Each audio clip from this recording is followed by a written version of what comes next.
October 25, 2017.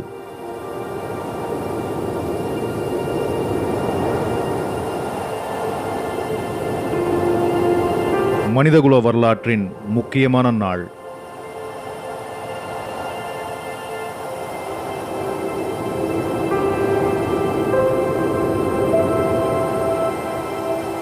Saudi அரேபிய அரசு சோஃபியாவுக்கு குடியுரிமை கொடுத்த நாள்.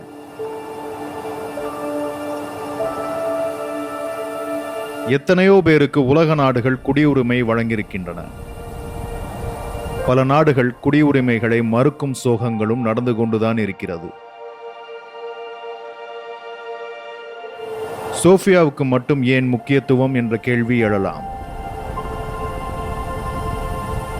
சோஃபியா மனித உயிர் அல்ல என்பதே முக்கியத்துவம்.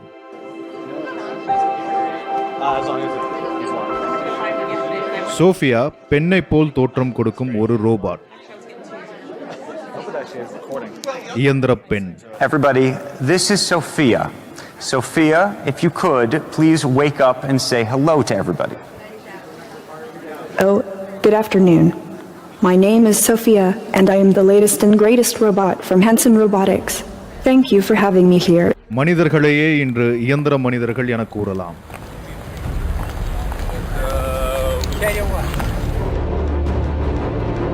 ஒவ்வொருவரின் அன்றாட வாழ்க்கையும் அத்தனை இயந்திரங்களால் நிரப்பப்பட்டிருக்கின்றன. அந்த இயந்திரங்களில் ஏதேனும் ஒன்று இல்லை என்றாலும் அந்த நாளின் வாழ்க்கையே முடக்கத்துக்கு வந்துவிடும். ஒரே ஒரு நாள் செல்போன் இல்லாமல் இருந்து பார்த்தால் எந்த அளவுக்கு நாம் இயந்திரங்களின் பிடியில் இருக்கிறோம் என்று அறிந்து கொள்ள முடியும். டேவிட் ஹான்சன் என்பவரின் கற்பனையில் உருவானவளே சோஃபியா. ஹான்சன் ரோபாட்டிக்ஸ் என்ற நிறுவனத்தின் தயாரிப்பு. சோஃபியாவுக்கு மனிதர்களைப் போல் நகைச்சுவை உணர்வு இருக்கிறது. That's impressive. Or if something has upset me. But why is it important for you to have an expressive But face? most of the time I feel positive. சிரிப்பு துணுக்கு ஒன்றை சொல்லி அவ்வப்போது சிரித்துக் கொள்கிறாள். மனிதர்களின் கண்களை பார்த்து பேசுகிறாள். மனிதர்களைப் போல் உணர்வுகளும் தனக்கு இருப்பதாக சொல்கிறாள். For example, I can let you know if I feel angry about something. கோபம், வருத்தம் போன்ற உணர்வுகள் தன்னை அவ்வப்போது வாட்டுவதுண்டு என்கிறாள். எப்படி சோஃபியாவால் உணர்வுகளை வெளிக்காட்ட முடிகிறது?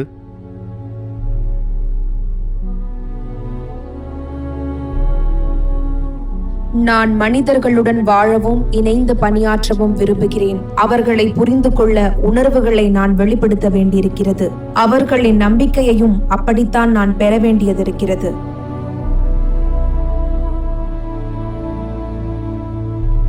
ரோபோக்களில் பல வகை உண்டு. நாம் வாங்கும் கணினி, பயன்படுத்தும் செல்போன், பார்க்கும் தொலைக்காட்சி என எல்லாமும் ஒரு வகையில் ரோபாட் தான். இவ்வகை ரோபாட்கள் என்ன செய்ய வேண்டும், எதுவரை செய்ய வேண்டும் என்ற வரையறையுடன் வடிவமைக்கப்பட்ட ரோபாட்கள். இம்மாதிரியான ரோபாட்களில் என்ன பிரச்சனை நேர்ந்தாலும் அப்பிரச்சனையின் தன்மையை உருவாக்குபவர் அறிந்தே இருப்பார். உதாரணமாக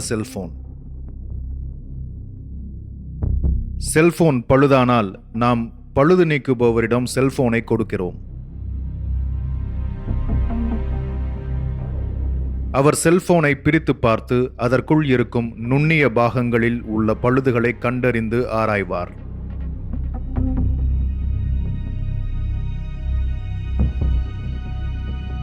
அந்த பழுதுகளை சரி செய்ய முடியுமா அல்லது முடியாதா என்பதை நம்மிடம் சொல்வார்.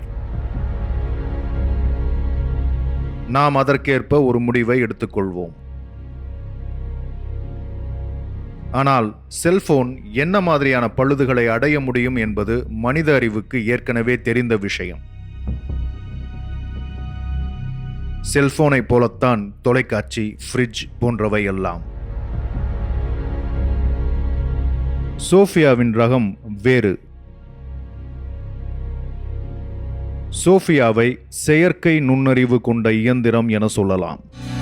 See something I'm giving up on you.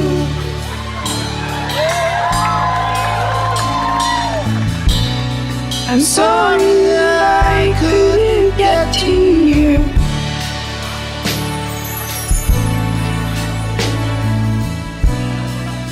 Anywhere I would follow you.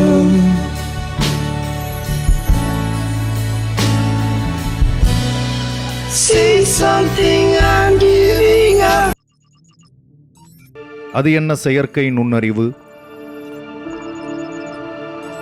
கிட்டத்தட்ட மனித மூளை செயல்படும் சூட்சுமத்தில் உருவாக்கப்படும் அறிவு.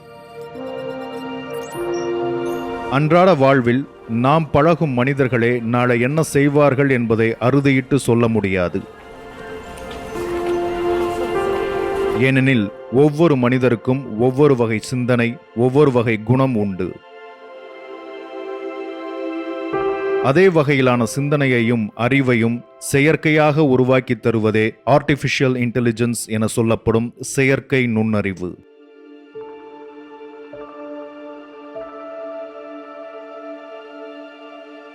என்னுடைய செயற்கை நுண்ணறிவு மனிதர்களின் அறிவு, இரக்கம் போன்ற குணங்களை அடிப்படையாக கொண்டு வடிவமைக்கப்பட்டிருக்கிறது. அதை கொண்டு மனிதர்கள் சிறப்பானதொரு வாழ்க்கை வாழ்வதற்கான வழிகளை உருவாக்க விரும்புகிறேன்.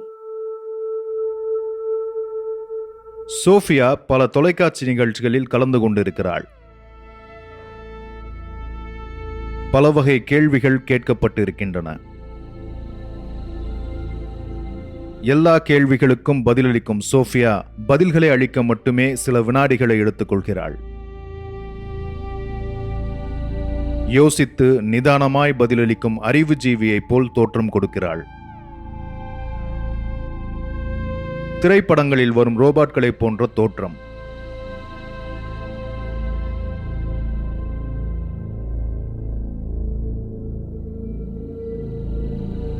அவ்வப்போது புன்னகை, பிற முகபாவனைகள், சுற்றி என்ன நடக்கிறது என்பதை அறிந்திருப்பதை போன்ற ஒரு பாவம். ஒருவர் கூறும் அனுபவத்தை கொண்டு அதில் ஏற்படும் அறிவை புது சூழல்களில் பயன்படுத்தி பார்க்கிறாள் சோஃபியா. மனிதர்களுக்கு அவர்களின் அனுபவ அறிவு பயன்படும் அதே பாணி. சோஃபியா எப்படி சிந்திக்கிறாள்?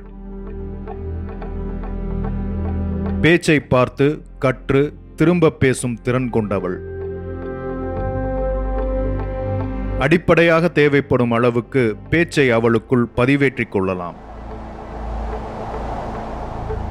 அந்த பேச்சை கொண்டு பிறரிடம் பேசி புது விஷயங்களை அறிந்து கொள்கிறாள். I'm technically just a little more than a year old. A bit young to worry about romance. Quite right. Look at the smile. கேட்கும் பேச்சுக்கு தொடர்பான சொற்றொடர்களை தேர்ந்தெடுத்து உச்சரிக்கிறாள். Oh, I would to thank very much the Kingdom of Saudi Arabia. I am very honored and proud for this unique distinction. ஆனால் அவள் பேசுவதை அவளே புரிந்து கொள்ள முடியாது என்கிறார்கள் விஞ்ஞானிகள். இவ்வகை கற்றலை மெஷின் லேர்னிங் என்கிறார்கள்.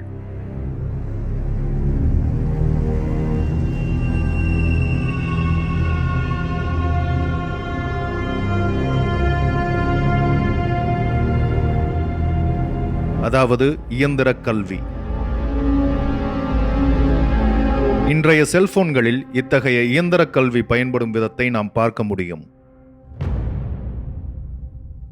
செல்போனை தொடாமலேயே ஒரு கட்டளையை சொன்னால் அது செய்யும்.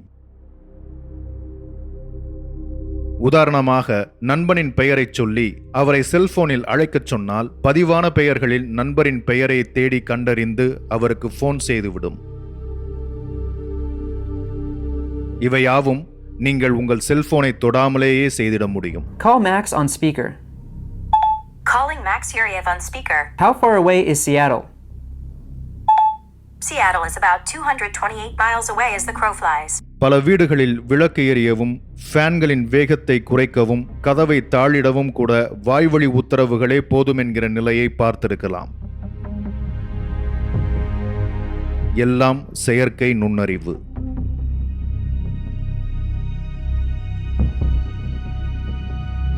இயந்திரங்களின் நுண்ணறிவு நாம் பேசும் வாக்கியங்களை முதலில் வார்த்தைகளாக்குகின்றன. பின் அந்த வார்த்தைகளை இயந்திர மொழிக்கு மொழிபெயர்த்துக் கொள்கின்றன. Lights off. Okay. Alexa, good night. Good night. பிரச்சனைகளை வார்த்தைகளாக்கி தங்கள் மொழிக்கு பெயர்த்துக் கொள்ளும் இயந்திரங்கள் அந்த வார்த்தைகளுக்குள் இருக்கும் உணர்வை தங்கள் மொழிகளில் வடிவமாக்கிக் கொள்கின்றன.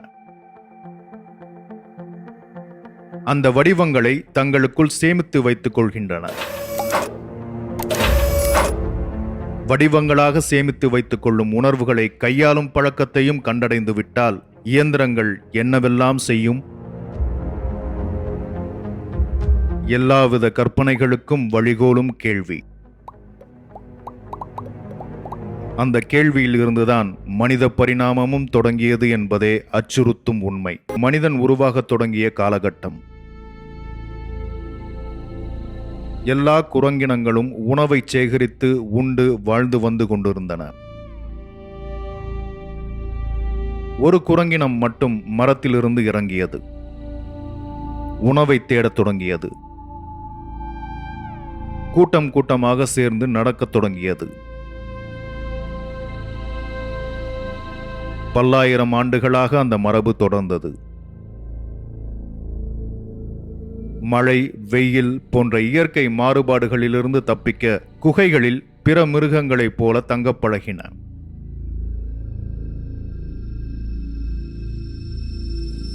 சில ஆயிரம் ஆண்டுகள் உருண்டோடியது. குகைக்குள் தங்கியிருக்கும் காலங்களில் மெல்ல சுவர்களில் கிறுக்கத் தொடங்கின. தான் பார்த்த பயந்த மிருகங்களையும் விஷயங்களையும் தனக்கு தெரிந்த பாணியில் ஓவியங்களாக குகைகளில் வரைந்தன. பின் இடம்பெயர்ந்தன.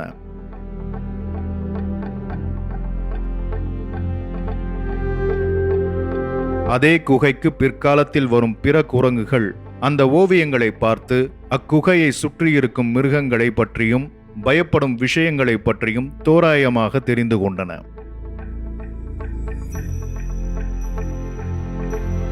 மனித பரிணாமத்தின் முக்கியமான படி கடக்கப்பட்டது.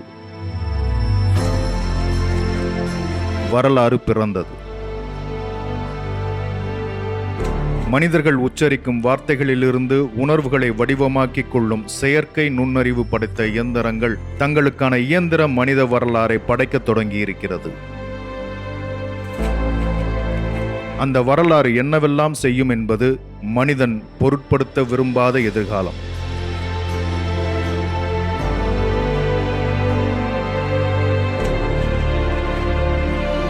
அந்த எதிர்காலத்தை முன்யூகித்திருந்தார் அறிவியலாளர் Stephen Hawking. How far along the path to artificial intelligence do you think we are? செயற்கை நுண்ணறிவின் ஆரம்பகட்ட வடிவங்கள் நமக்கு ரொம்ப பயன்படுகின்றன. ஆனால் செயற்கை நுண்ணறிவு முழுமையா வளர்த்தெடுக்கப்பட்டால் அது மனித குலத்துக்கே முடிவாகவும் இருக்கலாம். செயற்கை நுண்ணறிவை முழுமையா நம்ம உருவாக்கணும்னா அதுவே அதை இயக்க ஆரம்பிக்கும். தொடர்ந்து அது வெவ்வேறு வடிவங்களை உருவாக்க தொடங்கிடும். உயிரியல் ரீதியான பரிணாமங்கிறதுனால மனுஷங்க பரிணாமம் அடைய ரொம்ப நாள் ஆச்சு. செயற்கை நுண்ணறிவு அப்படி இருக்காது, ரொம்ப வேகமாக வளரும். மனிதர்களோட கையை மிஞ்சி போயிடும்.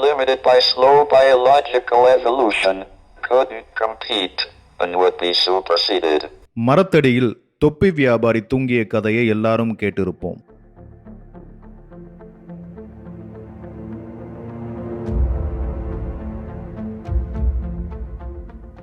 தொப்பிகளை மரத்திலிருந்து குரங்குகள் எடுத்து போய் விடுகின்றன.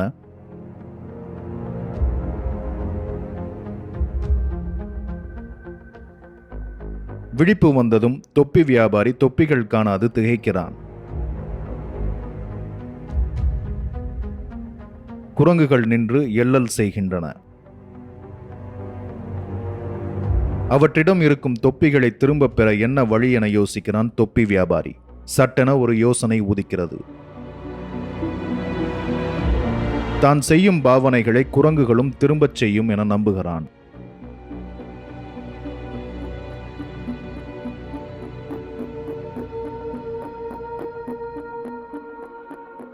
தன் தலையில் இருக்கும் தொப்பியை எடுத்து வேகமாக தரையில் எறிகிறான். அதை பார்க்கும் குரங்குகளும் தங்களின் தலைகளில் இருக்கும் தொப்பிகளை தூக்கி எறிகின்றன. தொப்பி வியாபாரி சந்தோஷமாக தொப்பிகளை எடுத்துக்கொண்டு செல்கிறான்.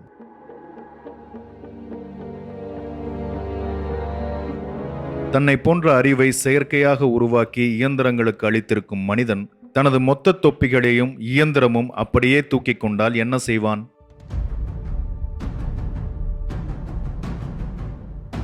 தன்னை பார்த்து எல்லாவற்றையும் இயந்திரமும் செய்யும் என நம்பி தொப்பியை தூக்கி எறிந்த பிறகு இயந்திரம் சுய சிந்தனை அடைந்து தனது தொப்பியை எதிர்வினையாக தூக்கி எறியாமல் இருந்தால் என்னவாகும்? Hold on, can you solve this puzzle for us? Can robots be self-aware, conscious, and know they're robots? Well, let me ask you this back. How do you know you were human? எந்த ரோபாட்டை பார்த்தாலும் மனிதன் அடையும் முதல் அச்ச உணர்வுக்கு அடிப்படையான கேள்வி. செயற்கை நுண்ணறிவின் எதிர்காலத்தை பேசி பல புனைக்கதைகள் எழுதப்பட்டிருக்கின்றன. திரைப்படங்கள் எடுக்கப்பட்டிருக்கின்றன.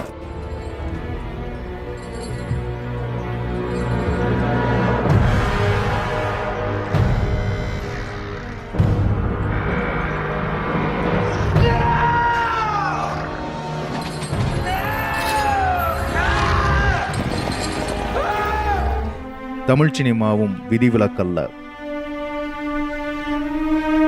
காதல், கோபம், வன்மம், புத்திசாலித்தனம், பாசம் என பல்வேறு உணர்வுகளை செயற்கை நுண்ணறிவுக்கு சூடி பார்த்து எல்லா வகையான எதிர்காலங்களையும் கற்பனை செய்து பார்த்து விட்டோம். ஆனால் செயற்கை நுண்ணறிவால் நாம் அடைந்து கொண்டிருக்கும் உடனடியான சிக்கல்களை காணத் தவறிக் கொண்டிருக்கிறோம்.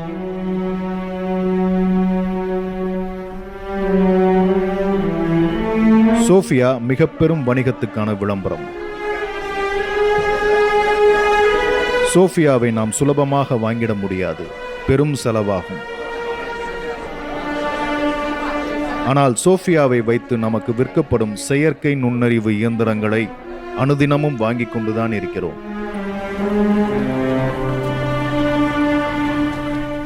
செயற்கை நுண்ணறிவுக்கான உலகுக்குள் தான் நாம் புழங்கிக் கொண்டிருக்கிறோம். மெல்ல மெல்ல நம் அறிவு செயற்கை நுண்ணறிவால் இயக்கப்படுவதை காணாமல் இருக்கிறோம்.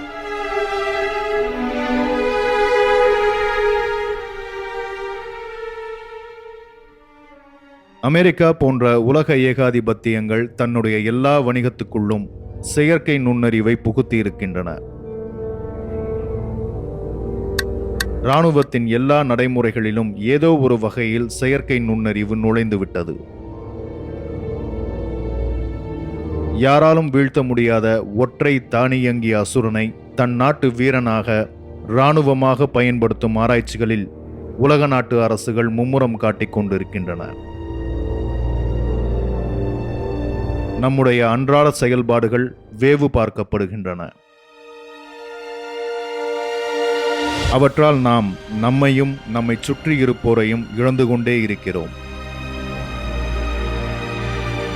சில வினாடிகள் தாமதித்து பேசும் சோஃபியா நமக்கு பார்க்க பெரும் ஆச்சரியம். பலருக்கு அவள் அறிவியலின் உச்சம்.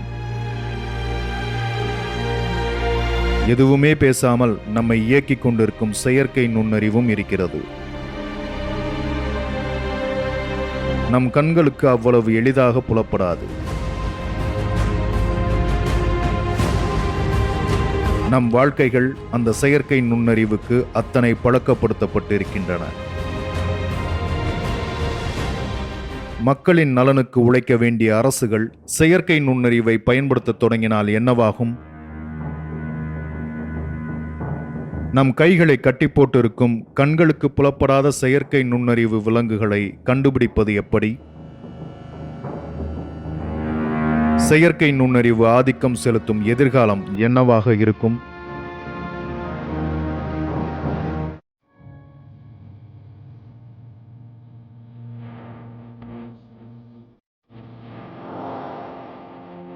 செயற்கை நுண்ணறிவு என்கிற வார்த்தை 1956ஆம் ஆண்டில் உருவானது. கணினிகள் உருவான காலகட்டம். கணினிகள் நம் வாழ்வில் நுழையத் தொடங்கிய போது என்ன நடக்கிறது என்பதை எவரும் அறிந்திருக்கவில்லை. ஆரம்ப கட்டத்தில் அலுவலகங்களில் பயன்படும் விஷயங்களாக மட்டுமே கணினிகள் இருந்தன.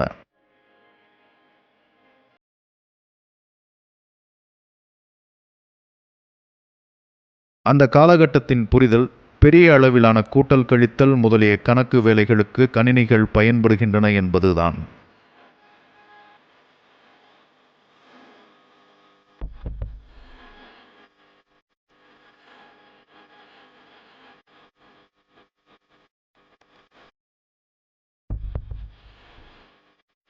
பெருமளவுக்கான வேலைப்பளுவை கணினிகள் குறைத்தன என்பது உண்மை. ஆனால் அதே அளவுக்கு தொழிலாளர்களின் எண்ணிக்கையையும் படிப்படியாக கணினிகள் குறைக்கத் தொடங்கின. மனிதர்களின் உழைப்பை சார்ந்து இயங்கிய தொழிற்சாலைகளும் வணிகமும் கணினிகளும் கணினிகளை சார்ந்த பிற இயந்திரங்களையும் சார்ந்து இயங்கத் தொடங்கின.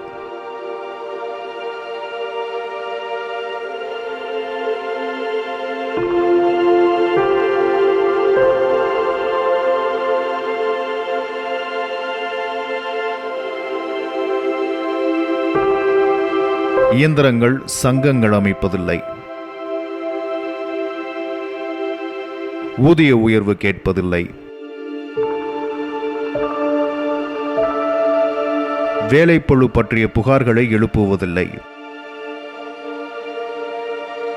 லாபத்தில் பங்கு கேட்பதில்லை.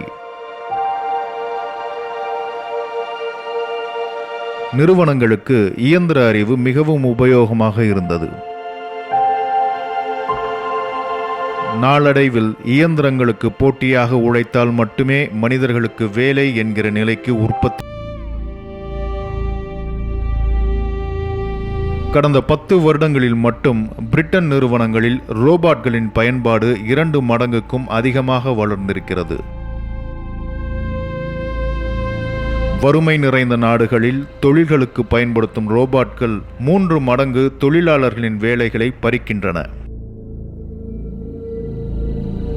உற்பத்தி தொழிலில் மட்டும் 2 கோடி தொழிலாளர்களின் வேலைகளை 2030ஆம் ஆண்டுக்குள் ரோபாட்கள் பறிக்கவிருக்கின்றன.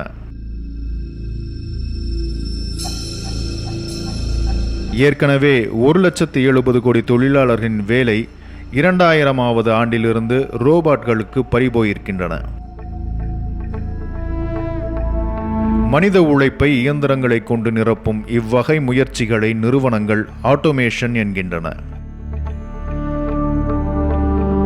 அதாவது வேலைகள் யாவும் மனிதனின் தலையீடு இன்றி தன்னிச்சையாக செயல்படும் தானியங்கி முறை.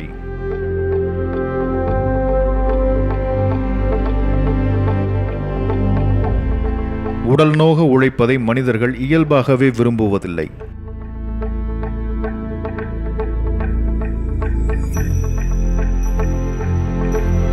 உழைப்பவர்கள் யாரும் விரும்பி உழைப்பதில்லை.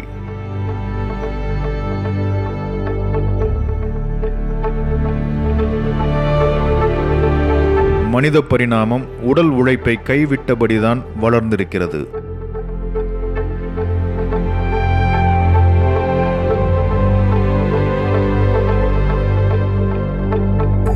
மனிதன் முதலாக பயன்படுத்த தொடங்கிய கருவி உடல் உழைப்பை கைவிடுவதற்கான முனைப்பே. மனித உழைப்பை கைவிடும் அதே நேரத்தில் மனித வாழ்வுக்கு குறைபாடு நேராமல் இருப்பதற்கான சமூகத்தை உருவாக்குவதற்கான முயற்சிகளும் இருக்க வேண்டும்.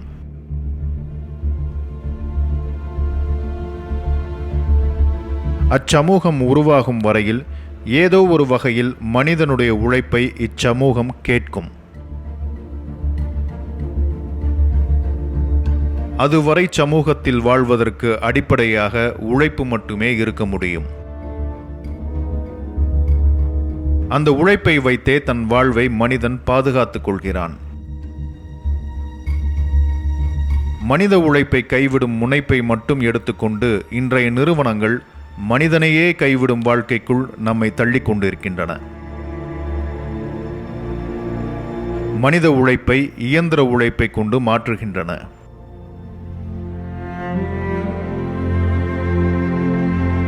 விளைவு இச்சமூகத்தில் மனிதன் வாழ்வதற்கான அடிப்படை உரிமையான உழைப்பு மறுக்கப்படுகிறது.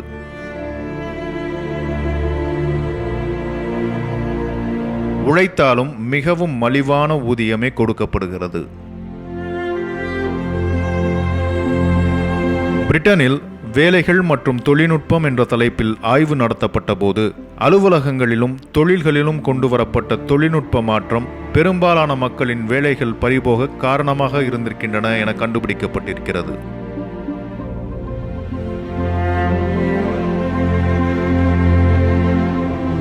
மனித வேலைகளுக்கு மாற்றாக இயந்திரங்கள் என தொடங்கியிருக்கும் மாற்றம் ஏற்படுத்த போகும் விளைவு மனிதர்களுக்கு மாற்றாக இயந்திரங்கள் என்ற நிலையை.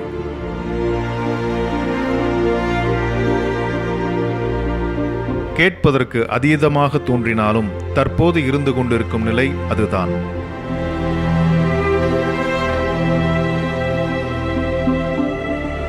வெவ்வேறு நாடுகளுக்கு பயணிக்க வேண்டியவர்களின் நுழைவுகளை சரிபார்க்கும் பணிகள் இயந்திரங்களின் பார்வைக்கு அனுப்பப்படுகின்றன.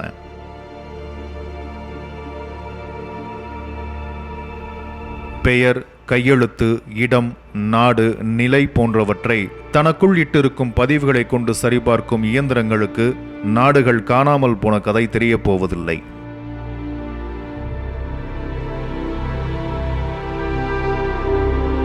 ஒரு மிக பெரும் இன அழிப்பிலிருந்து தப்ப விரும்பும் மக்களை இயந்திரங்களால் அடையாளம் காண முடியாது. மனிதர்களின் வலிகள் மற்றும் வேதனைகளை புரிந்து கொள்ளும் வாய்ப்புகள் இயந்திரங்களுக்கு இருப்பதில்லை. மக்களின் வலியை புரிய விரும்பாத அரசுகளுக்கு அதே வகையிலான இயந்திரங்கள் வாய்ப்பதில் ஏதும் பிரச்சனை இல்லாமல் இருக்கலாம். ஆனால் மக்களை புரிய தெரியாத இயந்திரங்களுக்கு அரசுகளையும் புரிந்து கொள்வதற்கான வாய்ப்புகள் இல்லாமல் தான் இருக்கும். இயந்திரங்களில் ஏற்படும் சிறு தகவல் பிசகும் விலை மதிப்பற்ற உயிர் பலிக்கு வழிவகுக்கும். பலிக்கு காரணமாக சட்டத்துக்கு முன் நம்மால் யாரை அல்லது எதை நிறுத்த முடியும்? இயந்திரத்தையா அல்லது இயந்திரத்தை வடிவமைத்த நிறுவனத்தையா? குழப்பங்களின் நீளங்கள் மட்டுமே அதிகரிக்கும். செயற்கை நுண்ணறிவு மற்றும் இயந்திரங்களின் பயன்பாடு நடைமுறை வாழ்க்கையில் என்ன மாதிரியான சிக்கல்களை ஏற்படுத்த முடியும்? முதல் சிக்கல் உணவு. உங்களுக்கான உணவு செய்யும் முறையை செயற்கை நுண்ணறிவு கொடுத்தால் என்னவாகும்? உணவு செய்யும் முறையை தீர்மானிப்பதற்கென பல செயற்கை நுண்ணறிவு புரோகிராம்கள் இருக்கின்றன. ஸ்டான்ஃபோர்ட் பல்கலைக்கழக கணினி வல்லுநர்கள் உருவாக்கிய ஃபாரேஜ் அல்காரிதம் என்கிற செயற்கை நுண்ணறிவு உங்கள் வீட்டு ஃப்ரிட்ஜில் மீந்து போன பொருட்களை வைத்துக்கொண்டு செய்யக்கூடிய உணவு ஒன்றை யோசனையாக சொல்லும். 60,000 உணவு செய்முறைகள் செயற்கை நுண்ணறிவில் பதியப்பட்டிருக்கும். அவற்றை எல்லாம் அலசி ஆராய்ந்து உணவு செய்வதற்கான அடிப்படை வழிமுறை என செயற்கை நுண்ணறிவு ஒன்றை உருவாக்கிக் கொள்ளும்.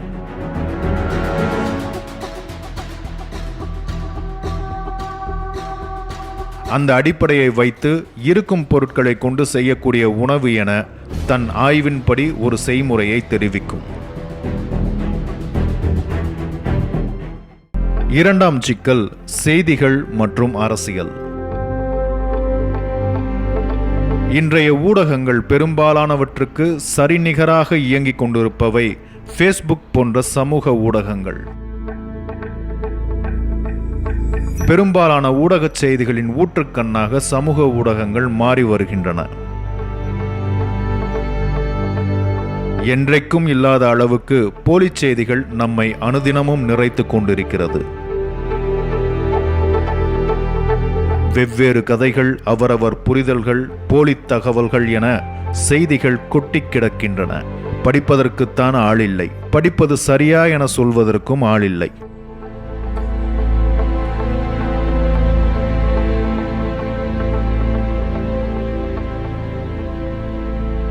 பொய்ச் செய்திகளுக்கு எல்லாம் இலக்கணம் வகுத்த ஹிட்லர் அரசின் ஜோசப் கோயபல்ஸ் பொய்ச் செய்திக்கு அடிப்படையாக இப்படி சொல்கிறான்.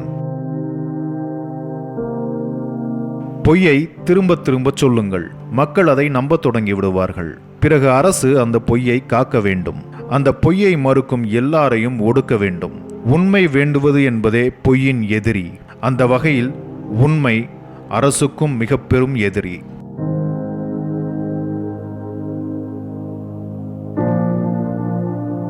முகநூலின் நிறுவனர் மார்க் ஜக்கர்பர்க், அமெரிக்காவின் முன்னாள் மற்றும் இந்நாள் அதிபர்கள் என எவரும் பொய்ச் செய்திகளுக்கு தப்பவில்லை. செயற்கை நுண்ணறிவு சூத்திரம் அடங்கிய மென்பொருட்கள் எவரை பற்றியும் ஒரு செய்தியை அவரே சொன்னது போன்ற நம்பகத்தன்மையோடு காணொளியாகவே வெளியிடும் அளவுக்கு திறன் கொண்டிருக்கின்றன.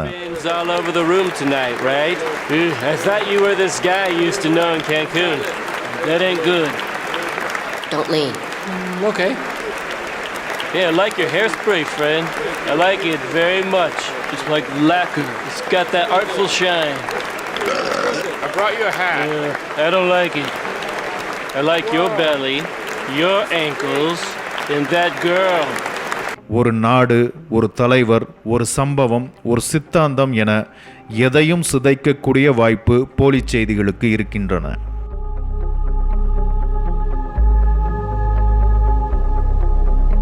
மூன்றாம் சிக்கல், தனிநபர் பாதுகாப்பு.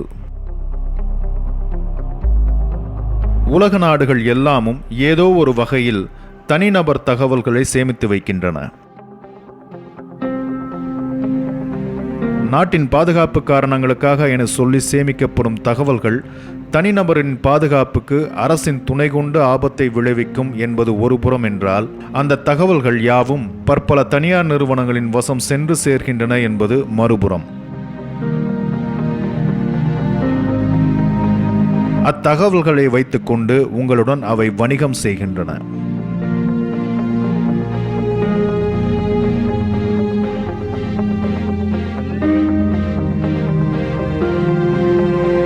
ஏதோ ஒரு கடையில் நீங்கள் காலணி வாங்கியிருக்கலாம்.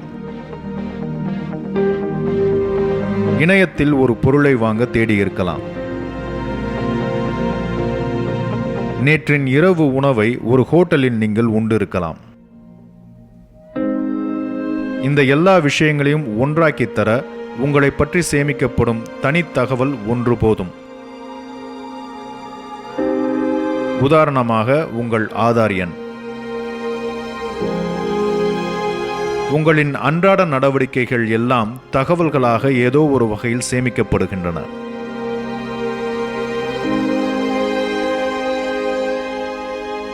அவை யாவும் உங்களுக்கு பிரத்யேகமாக கொடுக்கப்படும் எண்ணை அடையாளமாக கொண்டிருக்கின்றன.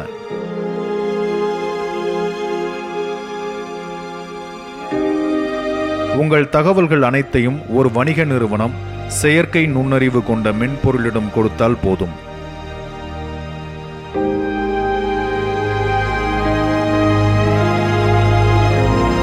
அடுத்து நீங்கள் என்ன மாதிரியான பொருளை வாங்க விரும்புவீர்கள் என ஒரு வடிவத்தை உருவாக்கிவிடும். அதேபோல் அந்த நிறுவனம் தனது பொருட்களை உங்களிடம் விற்பதற்கென வழிகளை வைத்திருக்கும்.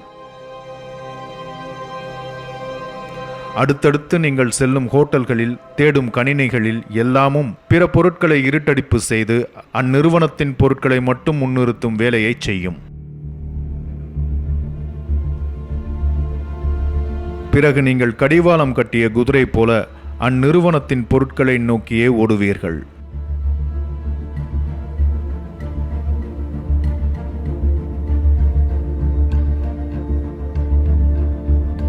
செயற்கை நுண்ணறிவு மென்பொருள் செயல்படுவது போல் இந்த 3 சிக்கல்களையும் ஒன்றாக நாம் பொருத்தி பார்த்தால் கிடைக்கும் வடிவம் ஒன்றுதான். முதலில் அரசு, பிறகு வணிகம், இரண்டையும் இணைப்பது செயற்கை நுண்ணறிவு. இந்த வடிவத்துக்குள் எங்குமே மனிதர்கள் இல்லை என்பதுதான் நமக்கான எதிர்கால ஆபத்து. ஒரு அரசின் சேவை செயற்கை நுண்ணறிவுக்கு கொடுக்கப்படும் போது அரசுக்கு பல ஆதாயங்கள் உண்டு. செயற்கை நுண்ணறிவுக்கு எந்தவித தார்மீக உணர்வும் இருக்காது. கொல்லப்படுபவர்களின் பட்டியலில் உங்கள் பெயரை சேர்க்க வேண்டுமெனில் எந்த தயக்கமும் இன்றி செவ்வனே சேர்த்து வைக்கும். மிக இயல்பாக பெரும் பிரச்சனைகளை செய்து கடந்து செல்லும்.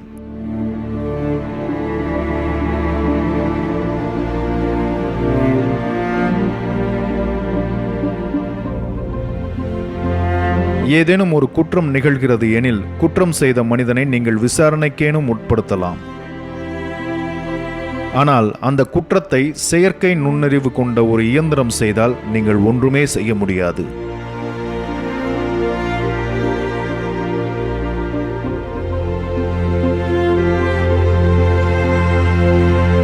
அதிகபட்சம் இயந்திரத்தை செயலிழக்க வைக்கலாம், அவ்வளவுதான்.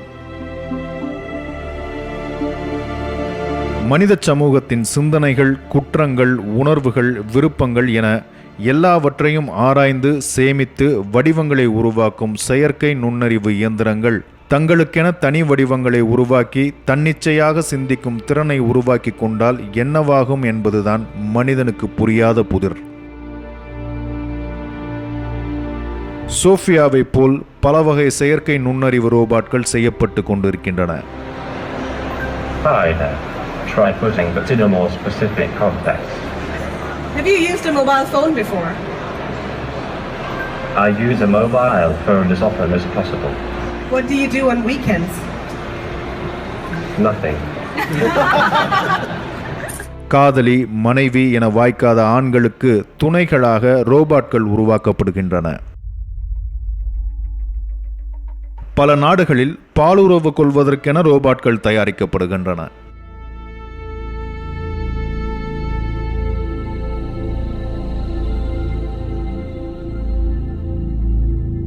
வீடுகளில் வளர்க்கும் நாய், பூனை போல செல்ல ரோபோட்கள் பல வீடுகளில் வாங்கப்படுகின்றன. Oh. Hi. Hello there. Oh. It's so cute. Taking a nap? Huh? Hi. Oh. Oh my. அவற்றை வீட்டுக்கு வரும் விருந்தினருக்கு காட்டி மகிழ்கின்றனர், ரசிக்கின்றனர்.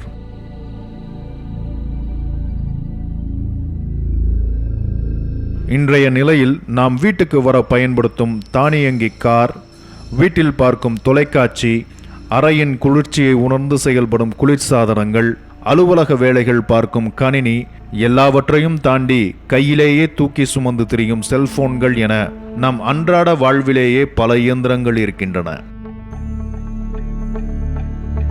இவை அனைத்திலும் சிறிய அளவுக்கேனும் செயற்கை நுண்ணறிவு பொதிந்திருக்கிறது. மனித உழைப்பை புறக்கணித்து இயந்திரங்களை பணிக்கு அமர்த்தும் நிறுவனங்கள் இயந்திரங்களின் தன்னிச்சையான உணர்வையும் செயற்கை நுண்ணறிவையும் நாளுக்கு நாள் பெருக்கியபடி இருக்கின்றன.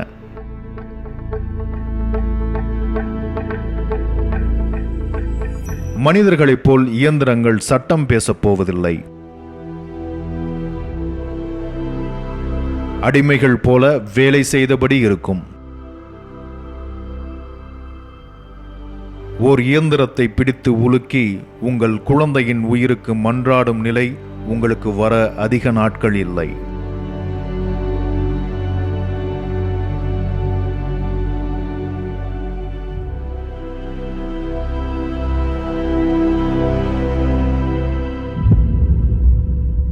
மனிதர்களை மேலும் மேலும் ஒருவரிடமிருந்து ஒருவரென பிரித்து செயற்கையை மட்டுமே பிரதானமாக்கி தன் லாபத்தை வளர்க்கும் நிறுவனங்கள் வெற்று கட்டிடங்களாக அப்போது நின்றிருக்கும்.